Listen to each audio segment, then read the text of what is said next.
जय गिरिवरधारी गोपीजन वल्लभ जय गिरिवरधारी जय गिरिवरधारी यशोदानंदन जय व्रज जनरंजन यशोदानंदन जय व्रज जनरंजन यमुना तीरावनचारी जय कुंज विहारी यमुना तीरावनचारी जय कुंज विहारी जय राधा माधव जय कुंज विहारी जय राधा माधव जय कुंज विहारी हरे कृष्णा कृष्णा कृष्णा हरे हरे राम राम राम हरे हरे कृष्णा कृष्णा कृष्णा हरे हरे राम राम राम राम हरे हरे हरे कृष्णा कृष्णा कृष्णा कृष्णा हरे हरे हरे राम राम राम राम हरे हरे हरे कृष्णा कृष्णा कृष्णा कृष्णा हरे हरे हरे राम राम राम राम हरे हरे कृष्णा कृष्णा कृष्णा कृष्णा हरे हरे राम राम राम राम हरे हरे कृष्णा कृष्णा कृष्णा हरे हरे राम राम राम राम हरे हरे हरे कृष्णा कृष्णा कृष्णा कृष्णा हरे हरे हरे राम राम राम राम हरे हरे हरे कृष्णा कृष्णा कृष्णा हरे हरे राम राम राम राम हरे हरे कृष्णा कृष्णा कृष्णा हरे हरे राम राम राम राम हरे हरे कृष्णा कृष्णा कृष्णा कृष्णा हरे हरे राम राम राम राम हरे Krishna Krishna Krishna Krishna Hare Hare Ram Ram Ram Ram Hare Hare Krishna Krishna Krishna Hare Hare Hare Ram Ram Ram Hare Krishna Hare Krishna Krishna Krishna Hare Hare Ram Ram Ram Hare Jai Jagannath Jai Baladev Jai Subhadra Sudarsana Jai Jagannath Jai Baladev Jai Subhadra Sudarsana Jai Jagannath Jai Baladev Jai Subhadra Sudarsana Jai Jagannath Jai Baladev Jai Subhadra Sudarsana Jagannath Swami Dayana Patagami Dayana Patagami Davato Jagannath Swami Dayana Patagami Dayana Patagami Davato Jai Radha Madhava Radha Madhava Radha Madhava Radha Madhava Radha Madhava Radha Madhava Radha Shama Sundar Radha Shama Sundar Radha Shama Sundar Radha Gopinath Radha Gopinath Radha Gopinath Radha Damodar Radha Damodar Radha Damodar Radha Damodar Radha Radha Damodar Gauranitai, Gauranitai, Gauranitai, Jaya Gauranitai, Gauranitai, Jaya Gauranitai, Gauranitai, Jaya Gauranitai. Jaya Jaya Jaya Prabhupada, Prabhupada, Srila Prabhupada, Jaya Jaya Prabhupada, Prabhupada, Prabhupada, Jai Prabhupada, Patita Pavana, Srila Prabhupada, Patita Pavana, Srila Prabhupada, Patita Pavana, Srila Prabhupada, Patita Pavana, Srila Prabhupada, Srila Prabhupada की जय और दाई की जय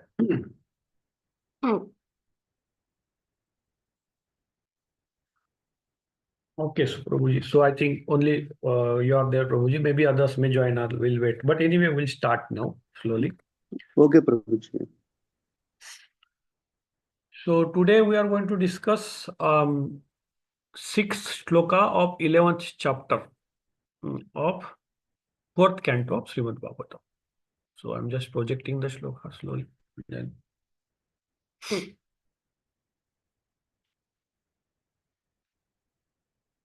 Om Namo Bhagavate Vasudevaya Narayanam Namaskrityam Naram Chaiva Narottamam Devim Saraswatim Vyasam Tado Jaya Mudiraye नष्टप्राप्तिषु अवैद्रेषु नित्यं भागवत सेवया भगवती उत्तम श्लोके भक्तिर्भवति नैष्टिकी ओम ज्ञानतिमिरान्धस्य ज्ञानाञ्जनशलाकया चक्षुरुन्मिलितं येन तस्मै श्रीगुरुवे नमः श्रीचैतन्यमनोभीष्टं स्थापितं येन भूतले स्वयं रूपकदाम्यं ददाति सुपदान्तिकं वन्देऽहं श्रीगुरुं श्रीयुतपदकमलं श्रीगुरुं वैष्णवांश्च श्रीरूपां साग्रजातं सौगुण रघुनाथान्वितं सजीवम् साद्वैतं सार्वभूतं परिजनसहितं कृष्णचैतन्यदेवं श्रीराधाकृष्णपदान् सर्वललिता श्रीविशाखान्वितंश्च हे कृष्णकरुणा सिन्धु दीनबन्धु जगत्पते गोपेश गोपिका कान्त राधा कान्त नमस्तुते तप्तकाञ्चन गौराङ्गी राधे वृन्दावनेश्वरी ऋषभानुसुते देवी प्रणमामि हरिप्रिये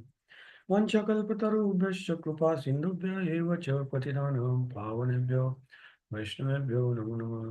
जय श्री कृष्ण चैतन्य प्रभु नित्यानंद श्री अद्वैत गदाधर श्रीवासादि गौर भक्तवृंद। हरे कृष्ण कृष्ण कृष्ण हरे हरे हरे राम राम राम हरे हरे। श्रील प्रभुपाद की जय। नमो विष्णुपदाय कृष्णप्रस्थाय भूतले श्रीमते जय पताका स्वामिनिति नाम्ने नमो आचार्य प्रदायनिताय कृपापदायिने गौरकतरमदाय नगरग्राम तारिणे नमो विष्णुपदाय कृष्णप्रस्थाय भूतले श्रीमते भक्तिवेदांत स्वामिनिति नाम्ने नमस्ते सरस्वती देवे गौरवाणी प्रचारिणे विशेषण्यवादी पाश्चात्य देशतारिणे जय श्री कृष्ण चैतन्य प्रभु नित्यानंद श्री अद्वैत गदाधर श्रीवासदि गौर भक्तवृंद। हरे Krishna Krishna Krishna Hare Hare Hare Ram Ram. Hare Krishna. So I'll read the shloka translation and then we'll discuss the topic.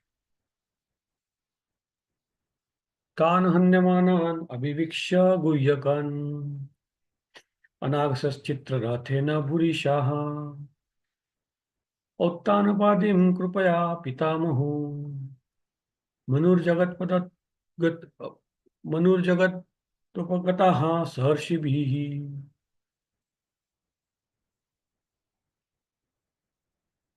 Tan translation by word translation by Srila Prabhupada. Tan, those yakshas. Hanyamanan, being killed. Abhiviksha, seeing. Guhyakan, the yakshas. Anagasaha, offenseless. Chitrarathena, by Dhruva Maharaj, who has beautiful chariot. Vrishaha, greatly. Uttanapadim, unto the son of Uttanapada. Krupaya, out of mercy. Pitamaha, the grandfather. Manu, Swayambhu Manu. Jagadaha, give instruction. Upagataha, approach. Saharushibi, with great sages. Translation by Srila Prabhupada. When Swayambhu Manu saw that his grandson Dhruva Maharaj was killing so many of yakshas who were not actually offenders, out of great compassion, he approached Dhruva with great sages to give him good instruction. Purport by Srila Prabhupada. Dhruva Maharaj attacked Alkapuri, the city of Yakshas, because his brother was killed by one of them. Actually, only one of the citizens, not all of them, was guilty of killing his brother Uttama. Dhruva Maharaj, of course, took a very serious step when his brother was killed by Yakshas. War was declared and the fighting was going on. This sometimes happens in present days also. For once man's fault, a whole state is sometimes attacked. This kind of wholesale attack is not approved by Manu, the father and the lawgiver of human race. He therefore wanted to stop his grandson Dhruva from continuing to kill the ex-citizens who were not offenders. Hare Krishna.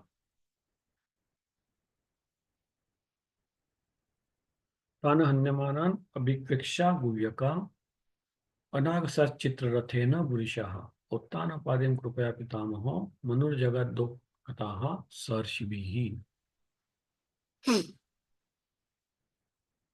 When Swayambhu Manu saw that his grandson Dhruva Maharaj was killing so many of the yakshas who were not actually offenders, out of his great compassion, he approached Dhruva with great sages to give him good instruction.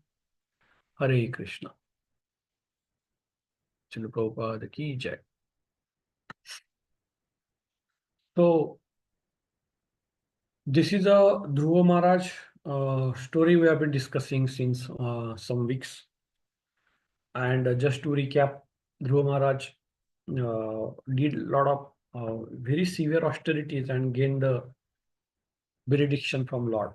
Lord was satisfied with Dhruva Maharaj. Of course, Dhruva Maharaj was guided by Narada Muni in all spheres of life and how to do austerity. What is the purpose of austerity? Ultimately, purpose of austerity or for any sacrifice is to please Lord Krishna.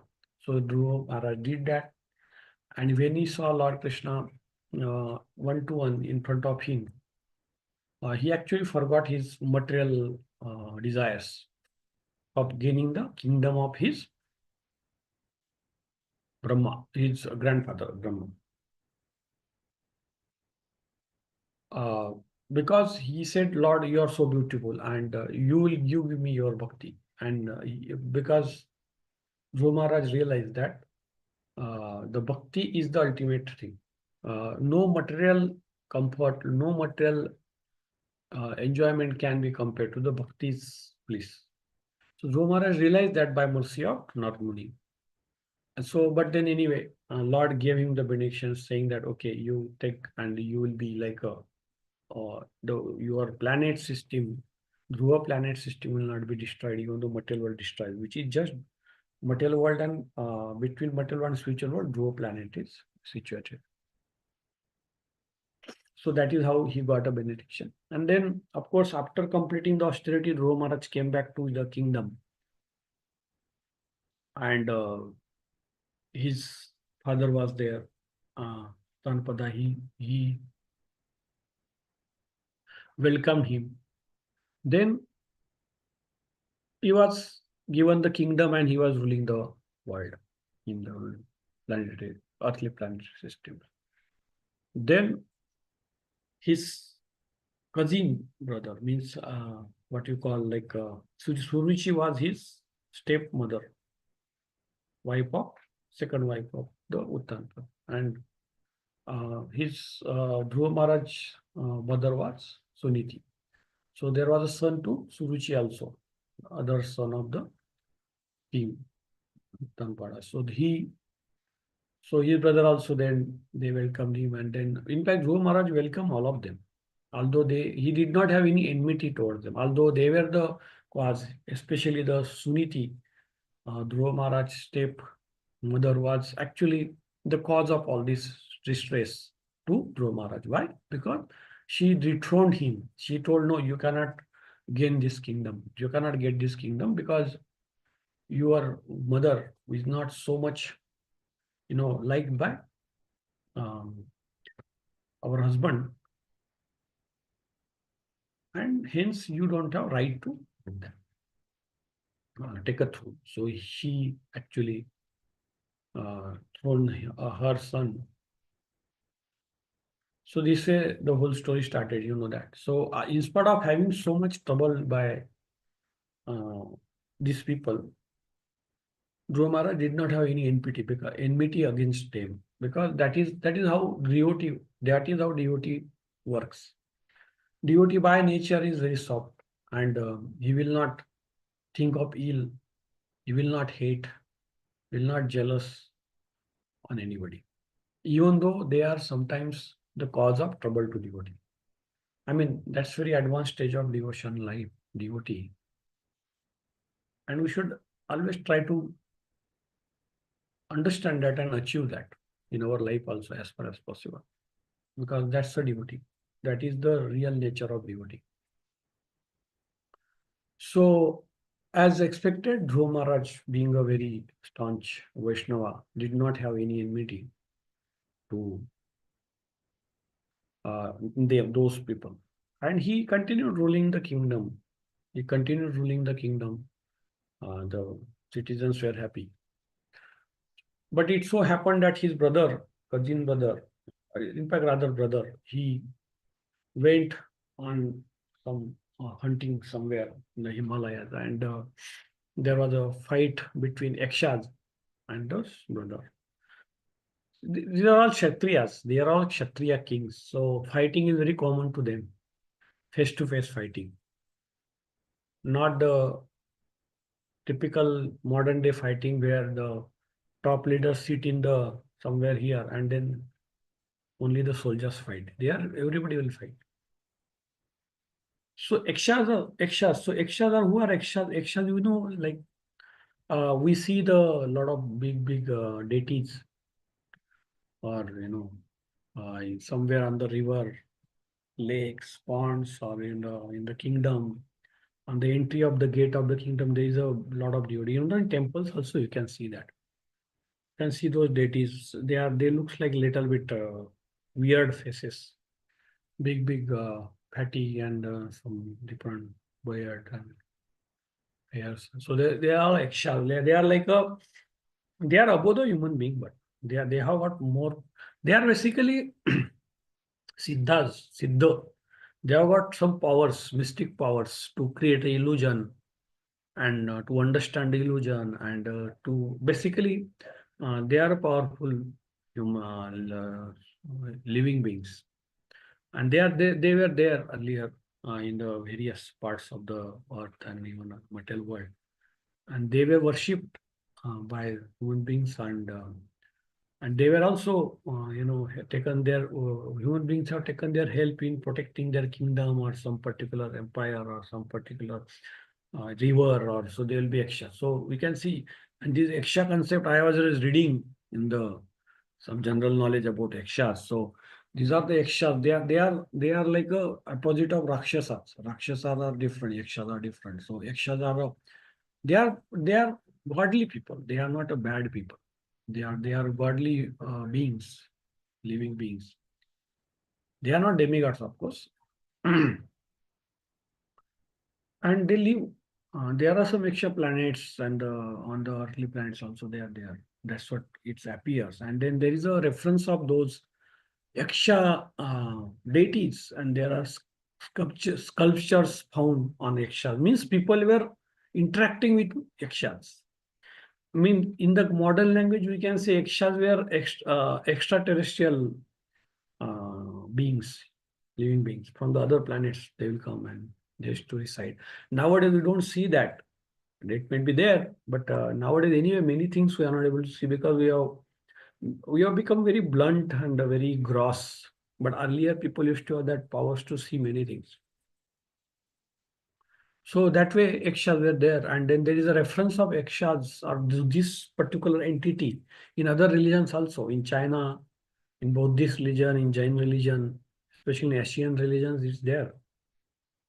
And there is a mention. I was just reading that, and there was a archaeologically also they have found some yaksha sculptures, their deities and their worshipping like that. That artifacts are found means they were there existing. So there was a concept, and they were used to interact yaksha. So basically, extraterrestrial living entity. And they were actually protecting the people. So that's how it is. That is to be understood. So based on Prabhupada's purpose. So anyway, so the thing is, Dhruva Maharaj's brother uh, was fighting with Yakshas, and somehow they killed him in the fight. Because they thought he seemed as a threat, and there was the fighting, and then that's a Kshatriya. So this news came to Dhruva Maharaj, and he became upset. How come they can kill my brother? So he also mobilized his army. A lot of arms were taken, and he started fighting with. He went there. So the name of the like Alkapuri, they call it Alkapuri. Alkapuri means where Yakshas stay in Himalaya. This is referred here that they were in Himalayas. So there's Alkapuri, and that's how there was a fight between Dhruva Maharaj and them. Huge fight, huge fight. Because Yakshas were very powerful. Anyway, they are powerful. And Dhruva Maharaj also is equally powerful. And earlier shlokas mentioned, and Prabhupada's purpose also explained that there was a fight so severe that there was like a plethora of bones, skulls, legs, hands lying here and there, heads lying here and there, and of Yakshas, and of course Dhruva Maharaj army also. And fight was continuing. At some point of time, Dhruva Maharaj was winning the battle. Some point of time, Yakshas were winning the battle. They were enjoying. They were relishing, yes, we have won. And then next moment, Dhruva Maharaj used to throw that out. And it was a huge fight going on. Now, Prabhupada mentions, of course, Prabhupada mentions here, and in earlier slokas also, purport. See, there was some misunderstanding or something happened between Dhruva Maharaj's brother and the Yaksha. And some of the Yakshas would have killed him. Something had happened at a very personal level. But the fight erupted between at a group level. So Prabhupada writes here very So Prabhupada's purports are very apt, and very relevant. He has made the whole Bhagavatam, Bhagavad Gita, Vedic sciences relevant to modern world. He has made it relevant. They are relevant, but we have been misguided by many unscrupulous people that all those Bhagavad Gita, Bhagavatam is not relevant to the modern world. That's unscrupulous people did, and this misunderstanding was created, and our education system also got destroyed. And some people just saw, no, all this religion and this Sanatan and all this Bhagavad Gita and all that is not, it's not relevant now. We have got some modern way of education system, which is itself is a problem, because that is not telling us the real identity. Who are you? I'm a spirit soul, but they tell, oh, you are a body. The whole illusion is created, and the whole civilization is misguided. Nevertheless, the thing is, the modern education system doesn't tell us this. But Prabhupada made it relevant to the modern context, that Srimad Bhagavatam, Bhagavad Gita, how it is, and in every shloka, in every purport, wherever there is a context or where the opportunity he is writing. Look, so in this case also, the battle is going on. Battle erupted by some personal level interaction or personal level misunderstanding between Dhruva Maharaj's brother and some yaksha, some 2-3 yakshas. Then they started fighting. Dhruva Maharaj started fighting with whole community of yaksha, community or all that region. And he started killing them indiscriminately. Due to anger. This is due to anger. So Prabhupada writes ki earlier days, of course, this has happened in earlier days, and there are exceptions. But in Prabhupada writes here ki in earlier those days, and we know from the Mahabharata, Ramayana, and many historical battles or wars, that there is to be war or battle outside the human civilization. So Mahabharata is at Kurukshetra, Ramayana was at somewhere. It will be never fought in the common cities where common citizens stay, lives. The children, old people, women were kept aside, kept outside of this war or battle. They were never part of the battle. The battle was fought between the soldiers from both sides. And that used to happen in daytime, nighttime they will take rest, and nighttime they will even meet each other. They will host each other. You know, this is the battle. This is the spirit in earlier. So I mean, Prabhupada writes here, hinting here is basically that there was so much moral integrity in the people earlier days. How? That just come through the religious principle. They wish to follow the religious principle very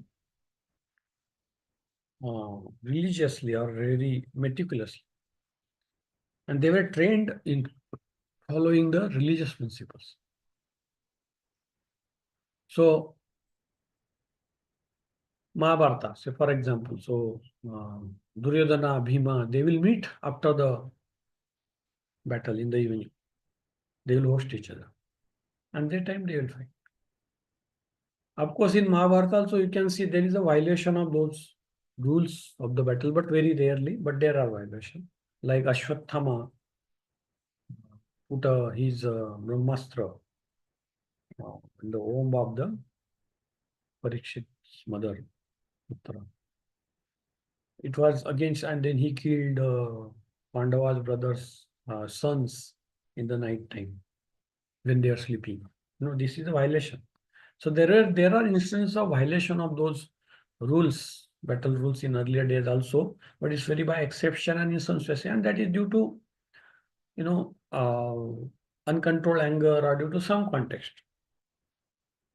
But in general, the rules and regulations were designed in such a way that we should not, the battle should not be fought in the civilized location, it should be fought on some battleground. And women children will not be part of the wealth because they themselves cannot protect by themselves. Old men also. So these are the rules and regulations given by Manu. Prabhupada brings here the reference of Manu. Manu Samhita. Manu means father of mankind, father of human being, from whom we have came. Manu, of course, they are sons of Brahma. Brahma came from the Mahavishnu. That's the connection. We are actually coming from the God, Lord Krishna, constitutionally, but when the material world gets created, this is a step-by-step process. So this is a era of Swayambhu Manu. Swayambhu Manu is also son of Brahma, Lord Brahma. And Swayambhu Manu, then Tanpad, and then Dhruva Maharaj. This is Swayambhu Manu is grandfather. So Dhruva Maharaj was a devotee and he was very sensible. But sometimes it happens that he, due to anger, and this is more so it's a Kshatriya spirit. So he started indiscriminately killing those yakshas. They are yakshas also retaliating, but they are not able to defend themselves because Dhruva Maharaj is very powerful. Nevertheless, this is what is going on. Dakshas were fighting. Yakshas were fighting, and Dhruva Maharaj also was fighting, and they were killing. He was killing yakshas in mass, in bulk, which was against the principle of humanity, against the principle of Manu Samhita, Manu Achar Samhita. Obviously, Manu himself intervened, Swayambhu Manu, because he was his grandson. So he said, "Oh, hold on." So he came there. That's the whole chapter. You see the chapter name, that is Swayambhu Manu tells Yaksha not to, tells Dhruva Maharaj not to kill the Yakshas. Stop the battle. Especially for this petty reason, because there is no very valid reason like Mahabharata. Mahabharata war was fought for the valid reason, that is to protect the religious principle. It's Ramayana, same way. So battle or war has to be for some noble cause. What is that noble cause? Just to protect the religion. Any battle or any war has to be to protect the original religion. Basic religion, genuine religion. Nowadays also there is a fight between on the name of religion. But it's only fight anyway on the name of religion. Nobody is really interested in protecting the religion. It's more of a egoistic this thing, and he said this to me, that said to me. So people are fighting on the name of religion. Anyway, they will fight. Even though they don't want to fight on the name of religion, they will fight on some other cause. People will be there to fight. Because it's all egoistic tendencies are developed in modern world. People are misguided, people are short-tempered, disturbed. It's a symptom of Kali Yuga. Kali means fight, quarrel. It is going to be there. Some reason they will pick up. Two nations are fighting, oh, this is my area, this is your area.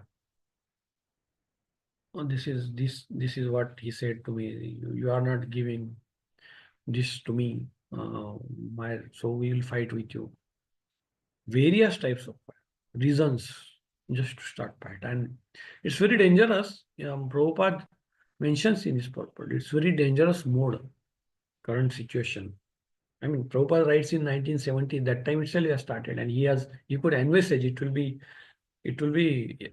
exaggerated further. It will be amplified further. So now you can correlate that. So fight, almost every country is fighting with other country, almost. You see that. And how is the fighting? Prabhupada said it is indiscriminate. Like this was what is being referred here. The fight between Dhruva Maharaj and Yakshas. That what is indiscriminate. Same thing currently we can see. There is indiscriminate. When Prabhupada says indiscriminate, indiscriminate means fighting has to happen with two parties. There has to be some cause. real cause. And it has to happen, as per the rules of laid down by the Manu Samhita, for even for war. For battle also there is rules and regulation. For every spheres of life, there are rules and regulation being maintained. What are those rules and regulations? So, for example, for our sense enjoyment, there are rules and regulations. Follow the four relative principles and you continue your human life. You enjoy the senses, but controlled way.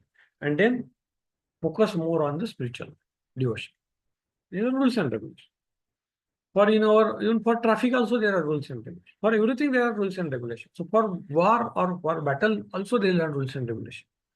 So these rules and regulations are set up by Manu Samhita that we discuss. Like in the evening, we should not fight, we should not backstab, we should not attack somebody from the some who is in the sleep, or we should not attack on the woman, children. We should not attack on the citizens.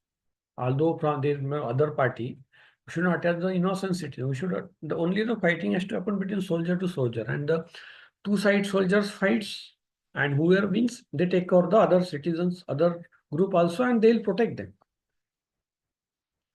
But does that happens now? No.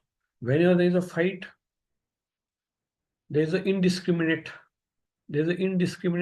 fight between two groups. Now you see where is the protection of the women, children, and the innocent citizens in the current war, in the current battlefield? No.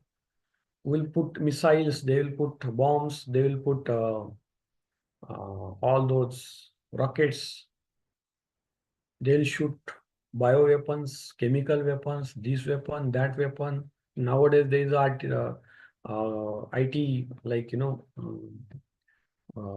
attack on the cyber attack. That's also a type of war where it hangs all the same. So the point Prabhupada making here is the current modern wars, battles are, most of them are and not as per the rules of regulations of Manu. And they are indiscriminate and they are very dangerous. And that's what we can see. They just shot the rocket and then it can fall on anywhere, and it can fall on some innocent group of people. It can fall on some hospitals, or it can fall on some anywhere, and it can contaminate the whole thing. I mean, in the Second World War also they put an atom bomb on the innocent people. I mean, it's not only Second World War; it's happening everywhere. I'm just giving example. So this happens. So this is indiscriminate, is against the principle, because first of all, there has to be cause. So currently, majority of the wars or fights are for some petty cause, for some material gain, or for some egoistic battles, or for some expansion mentality. Oh, I want to expand in this region. So this is my region. Everybody should surrender to me. Okay, that's it is there, but the way the way battle or wars are being fought is very dangerous now, because it's indiscriminate. It's not going to be the way it used to be in ancient times, where it used to be on a particular place, location, which we discussed. Very dangerous situation. And what it tells, Prabhupada why he bring this point is, Manu Samhita is very important. Manu means it's a Samhita. Manu is the laws of nature. For laws of human civilization, Manu has given the law. We have to follow that. Because Manu created secondary, they were all secondary creator, Brahma, then Manu, and all those are secondary creator, but they were creators, of course. They were all empowered by the Lord Vishnu, Lord Krishna. So we should take them as a creator, but although it's secondary creator. The point here is, anyway, Lord is only working through them. So it's all ultimately whatever the Manu Samhita says, it's all Lord's sanction. It's for Lord's purpose only. It's all sanctioned by Lord. Vedas are given by Lord. So why we should follow this? Not only battlefield, everywhere. Okay. So whatever rules and regulation has been prescribed for human society has to be followed as given in Manu. Nowadays, we disrespect the Manu Samhita. Hey, what is this? Manu Samhita is all what this old style.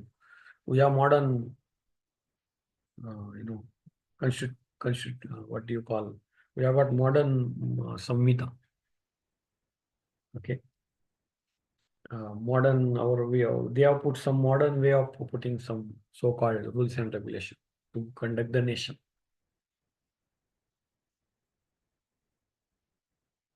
But okay, there may be good in modern thing way of doing also. I'm not saying everything is bad because things are to be regulated in whatever form.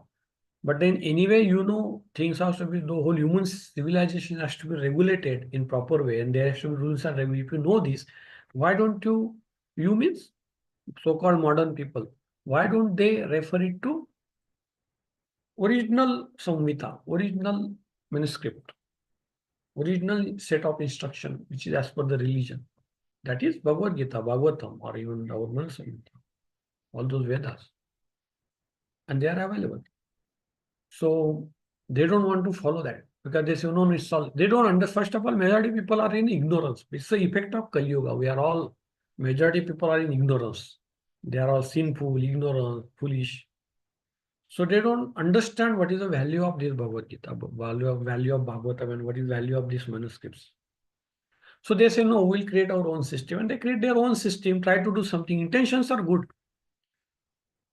At least there are some good intention. At least nowadays, at least current up till today, good intentions are still prevailing. They are having so many United Nations.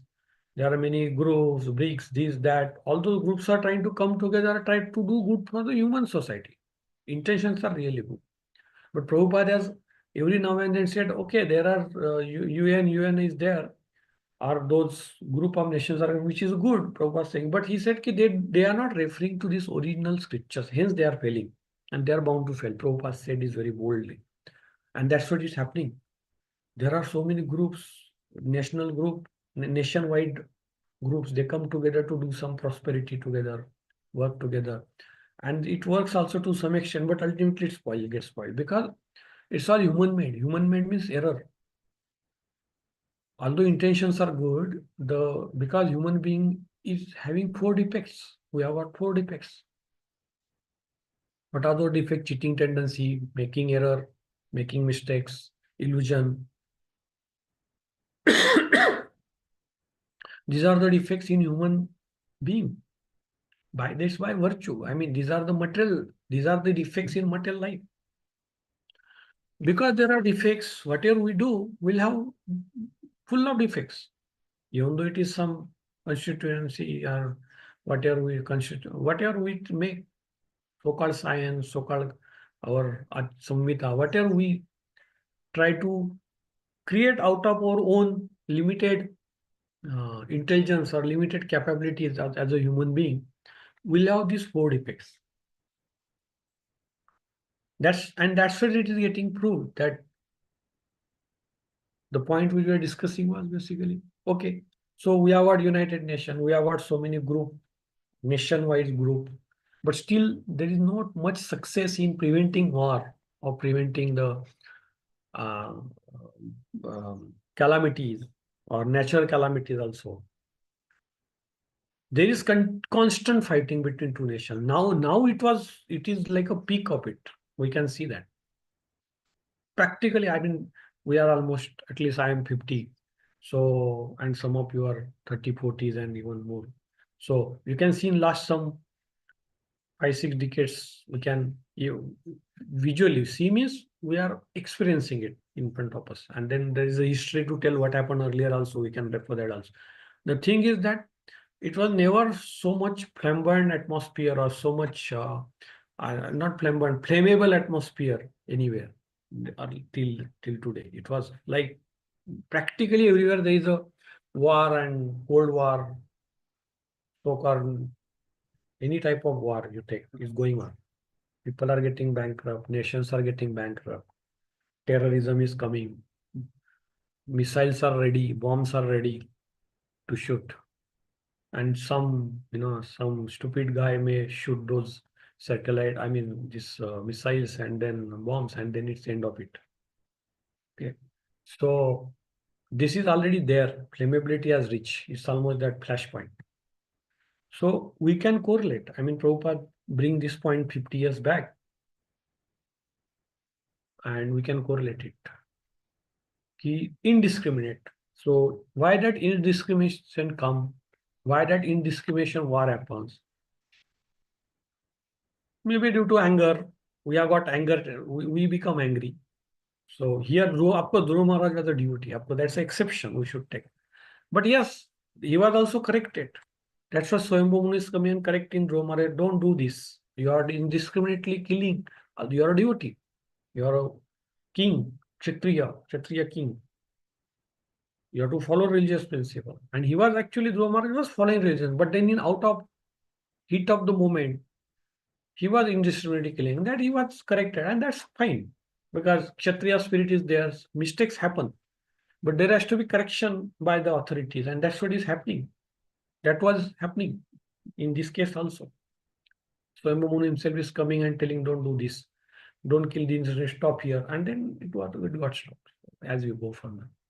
The thing is, there are scriptures, there are Samhitas, Manu Samhita scriptures, and Bhagavatam, all things are there to correct those human being. Because because we are controlled by our senses, there is likely to be all these things, Kama, Krodh, Lobh, Madha, Moha. So we know that these are the 6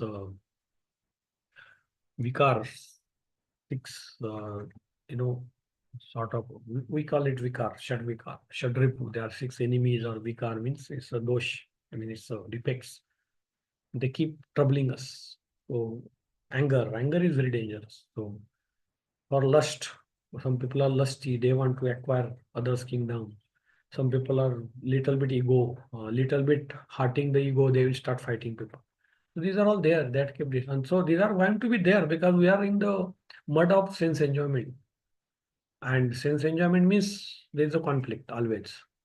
We are not in spiritual world where the people are just serving the Lord unanimously, no second desire to anybody, and just that's a spiritual world. But here we are in material world.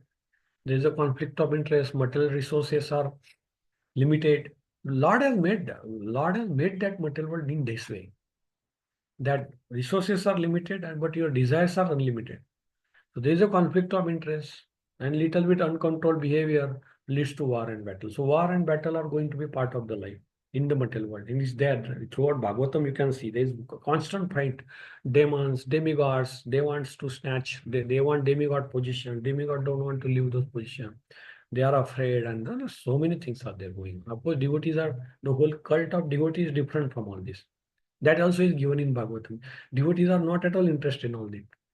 They are actually here to just claim the help Lord, to claim these poor souls and they take them back to Godhead, spiritual world. That is the devotee's purpose. There is no other purpose of devotee. He just lives to serve the Lord. For that he may fight. He may do anything. And that's what devotees are doing.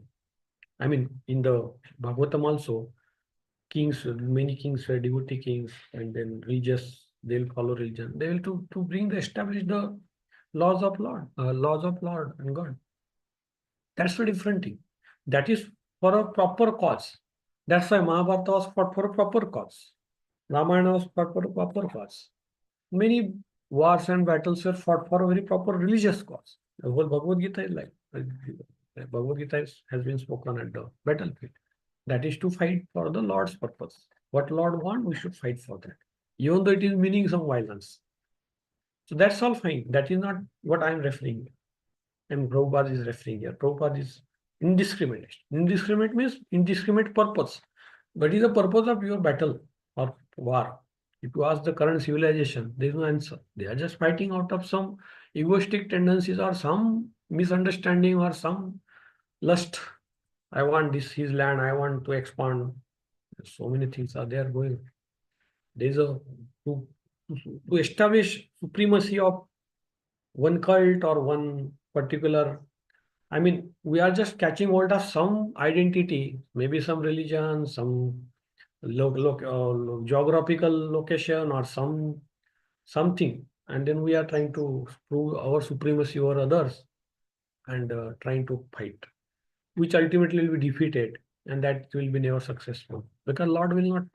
I mean, the material world is made in such a way that ultimately nobody survives. It's a struggle for existence, we say, but ultimately nobody survives in material world. So we do not have to worry too much on those. That will go on because it's all laws of karma. There are karma, karmic reactions. And so it's very complicated topic in one sense. Ki why? Because one may ask, okay, fine. Yeah, Manu Samhita says we should indiscrimination should not be discriminate war should not be fought. Innocent people should not be killed in the war, even though it is for whatever may be the cause. Then why the whole material world or the is ultimately controlled by Lord? So why he is not protecting those innocent things? Even though the people are foolish, but why Lord is allowing that to happen? So nothing happens without any cause. So it's the laws of karma. So even though, of course, there's apparently innocent people get killed, agreed, but nobody is innocent. I mean, you will not get bad thing till we have got some karmic action. That is the way it is. So that way it is very complicated topic. And there is indiscriminate killing, yes, which is prevented, yes, but there is killing. Why? Because we are to bear our karma and individual karma, collective karma, whatever you call. It's a collective karma. Suppose, for example, most of the nations, they eat peep. I mean, this example I have seen in many Prabhupada purports. And you can see any ISKCON devotee will be talking on that. So if we are killing the animals, innocent animals for our taste, tongue, indiscriminately, all animals, and specifically cows, we are going to get this karma back. Now you may say, oh, I am innocent. Where is the question of innocent? We are eating meat day and night, and where is the question of innocent? So, and if you can see this trend also, so that way we should be to that extent very fortunate, count ourselves fortunate, at least we have taken birth in Bharat Bhumi. Because at least there is some, rules and regulations are still there and at least still date, and people at least understand, and majority of the people don't eat beef. So, but of course, we are also going into almost in the same, direction. There is no thought on that, second thought on that. It's all, so effect of Kali Yuga. But anyway, matter here is there is a collective karma. We are exploiting nature, we are exploiting air, we are exploiting water, we are exploiting, polluting, whatever you call, or we are exploiting animals, we are exploiting other human beings in whatever way form it is. For our own sense enjoyment, we are going to have karma. Individual karma, collective karma, whatever it may be. And that's why this war, and because Prabhupada has write very clearly in many times at his commentary, that especially the cow killing will invite all those bad karmas, and there will be human civilization will get wiped out or keep getting wiped out to that extent, to the extent there is a cow killing. And that's what is happening now. And it's going to happen more and more because people just not accepting that. Okay. Anyway, that's not our topic here. Topic here is, I mean, the context here is Dhruva Maharaj somehow due to in the heat of moment also went into indiscriminate killing, which was prevented by Swayambhu Munu. And he was saved from all these bad karmas. But the point, what we have to learn here, we are in modern world. We also should learn from this, and we should try to avoid bad karmas as far as possible, so that we don't invite our own karmic actions. Otherwise, we are going to be in same fate, which majority of the people are meeting, and we are in the one. We are feeling this heat. We are getting those reactions in this. We are so many diseases, so many, uncertainties, diseases. Life is becoming difficult, and it's all natural way of life is going on. There is a disturbance every now and then. Adi Bhautik, Adi Daivik, Adhyatmik. These are the three kleshas are there anyway. And you can see Janmukta Jaravat is anyway there. So quality of material life also will go down if we have what karmic actions, bad karmic actions. See, we are anyway material life, that itself is a unacceptable thing. Okay. You can call that non-edible things for us typically. Soul is not edible for this sort of material world. already is there basically at a fundamental level. But then there also, if you don't follow rules and regulation and don't behave as per the religious principle, it is going to degrade more and more, and we are going to get entangled more and more. And that's material now, and then eternally will be in material life. So whole Bhagavatam is there to correct us. Why stories of Dhruva Maharaj to us? Why stories of Prahlad Maharaj to us? Why stories of all those Bhagavatam stories? Because they are all Leela of Lord and they are all Leela of devotees. And we should get a knowledge that how we should be there in this material world to correct ourselves. So here we should avoid any, as far as possible, we should start avoid any karmic action. So Prabhupada gives that formula, keep chanting. Chanting will wipe out all our karmic action for sure, if we do it with a very proper intention. And of course, even though intentions are not good, still chanting will help us. Chanting will have effect. But then if you want a perfect impact of chanting, good, then we should do it with the proper intention. We should avoid offenses of chanting. Follow four relative principles. You know the four relative principles. So that will further reduce our karmic actions. Our attachment to sense enjoyment will reduce. So it's all good cycle. It's a vicious circle is like you don't follow religious principle, you do more and more sense enjoyment, do more sins, more action, more sins. That's a vicious circle. Non-vicious or good cycle is you come out of this by following the scripture, chanting, and then following regular principle. We slowly come out of this. So it's all basically that is the context here. So of course, the further slokas will tell us it got prevented and then Dhruva Maharaj was corrected further. So anyway, that's not a today's discussion. But Prabhupada has brought very special, very clear-cut context to the modern world that indiscriminate wars should not be there.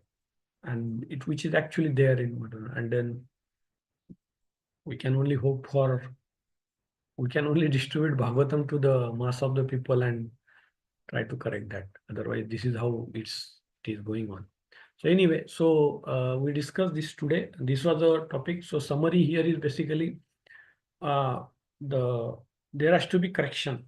Manu Samhita or scriptures are meant for correcting our behavior because in the heat of moment, although we devotees also will have devotees are innocent. Devotees are supposed to be innocent. Devotees also are supposed to be following scripture sometime, but we may get carried away by heat of moment due to our because all effects are still there on us. So and then I mean we are still progressing slowly on the path of devotion. It will long way to go. So we'll have all those defects still. So we should be very careful in avoiding those defects by referring Shastra, or always referring to scripture, working under guidance of Vaishnava. Then things will be better for us. And refer this so that the karmic actions are avoided. And once you avoid the karmic action, slowly we can pick up the devotion service more and more easily and be on the path of devotion.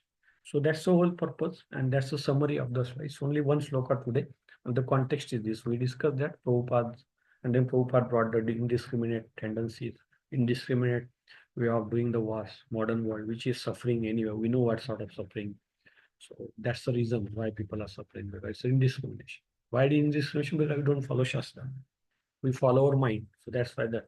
So it's all, that's how Prabhupada closes the loop of understanding here. Okay. So this is what today I have to share and we have to discuss. So I'll stop here. And I can see His Grace Uttam Damodar Prabhuji also is there. Thanks, Prabhuji, for joining, and you can just correct us or you can add your. Thank you, Prabhu. No corrections as such. I think you're speaking from the Shastras, so Shastras don't need any corrections, and you're speaking what Srila Prabhupada spoke. But very nicely explained about the indiscriminate killing by Dhruva Maharaj, and then getting guided saying that you should not be killing indiscriminately. And the simple formula you gave is the chanting of the holy name. So that is the underlining thing for all the devotees, that just keep chanting and our karmas will go by itself. Thank you so much for the wonderful explanation, Prabhu. Hare Krishna. Thanks, Prabhuji. Thanks for your comment. Hare Krishna. So any questions, comments from the devotees, they can put here, and then after that we will close the session for today.